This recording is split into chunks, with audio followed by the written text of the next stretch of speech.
2 days ago, at the time of recording, GameInformer posted an article on their site detailing their hands-on impressions with the upcoming Saints Row Reboot, and being the intrepid video game aficionado that I am, I thought I'd wade through the pools of text and see if I could bring back some hefty hauls from within its deep ends.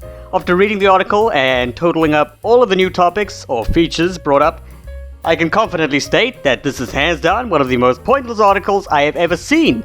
So without further ado, here's the very meager list of interesting tidbits scraped off the oil-stained kitchen floor of the GameInformer building.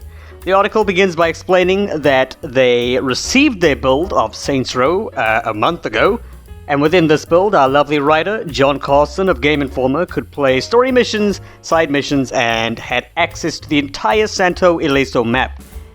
There's a line here where Carson states that, quote, "The content is still very much in development," end quote, which is mildly concerning considering we're not exactly excessively far from this game's release date, but whatever, I'm not a game development expert. Maybe he just means that it still felt like a game that wasn't ready for release, despite having almost everything fleshed out and in place, like missions and shit. I don't know. I'm just guessing here. Carson talks about the driving mechanics next, and he seems really impressed with the way they handle. He claims that the reboot is, quote, "bringing a new weight to driving," end quote. Whether that literally implies vehicles feel heavier than in previous Saints Row entries, or that driving has more emphasis put on it this time around, or even both, is not clear. Vehicle combat, according to Carson, now utilizes the entirety of the car as the main source of offensive maneuvers. You can apparently force your car into a sort of sideways thrusting attack at the push of a button, slamming into other vehicles, causing some tasty environmental destruction, sending NPCs flying through the air with grace and gore. Just think of the possibilities. Drifting has been implemented in a way that seems to focus more on making you look cool without sacrificing your vehicle's mobility, and Carson compares the feeling of drifting in the game to drifting in Mario Kart. Interesting comparison.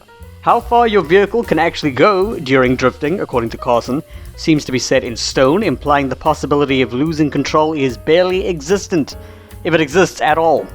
A couple of other interesting features are confirmed, such as the ability of climbing onto the roof of a vehicle, whether stationary or in full motion, using the Wingsuit to traverse the skies, both high and low, of Santo Ileso, is, surprise, really enjoyable.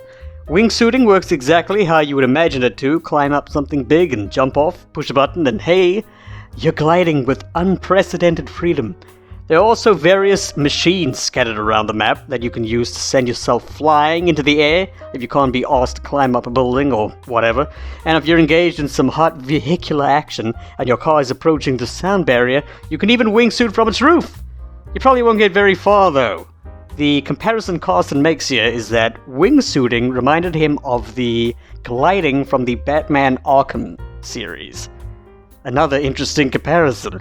Next up, shooting and gunplay. Did Carson like the way the guns felt? Well, he uses the word mundane to describe it, so probably not really.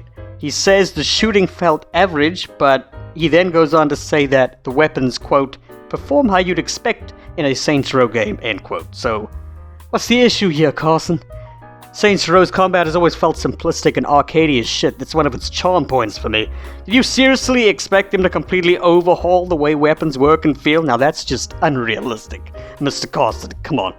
The article begins to wind down to a close as Carson explains that he feels the humor of the reboot feels very on par with previous entries in the series, specifically Saints Row 2 and Saints Row the 3rd. And that, slaps my hands together, is all of note in this article. So, basically to summarize, super quick here, vehicle handling, good. Weapons, same. Wingsuiting feels amazing. The same humor the series has always been known for. The only really new things mentioned in this article, to my knowledge, are the driving mechanics and how cars feel. Also the wingsuit launching machines, and the fact that the weapons feel the same. Everything else has been revealed and talked about before, I'm pretty sure. So, did we learn anything new? Yeah. Was it significant? Not really. Is there a shitload of things we still don't know? Absolutely.